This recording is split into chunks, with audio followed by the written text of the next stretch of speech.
going deep within to come outside more refreshed, more regenerated. So, Vipasha, what's your biggest blooper to date? My biggest blooper to date is that I have come on the headlines of Times of India, which is India's, like largest newspaper, like pop newspaper. And I came in the headlines because I wrote my wrong date of birth. So instead of saying March 1988, I wrote 98. So it said a 7-year-old girl gives this engineering exam.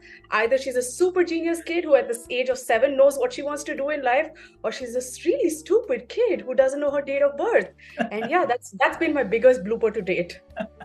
When do you feel most comfortable during your workday? I feel most comfortable when I'm in a flow state, which means that when I'm doing a little bit of reflective work, but then the reflective work also translates into expressive work.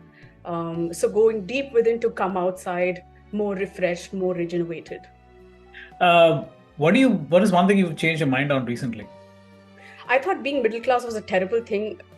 It turns out that it's not so bad to be middle class, because I feel like a lot of values of integrity, groundedness, etc., come from the middle class thinking. What's one thing about your childhood you still cherish today? I think it's playing, science experiments with my cousins in the backyard. So we would collect earthworms in jam jars and watch them grow. We would collect butterflies and do experiments on animals and botany and plants. And I think it just brought the wonder about life. And last question, who's your role model and why? I went around the world trying to find a guru, and I thought a guru could save my life. I went to ashrams, to different places, did many different practices, and then ultimately realized that my guru actually lives in my house, which is my mother. She's the most kind, most compassionate, and the most emotionally intelligent person that I know. So no matter where you go in the world, you always come back home to where you are, to where your roots are.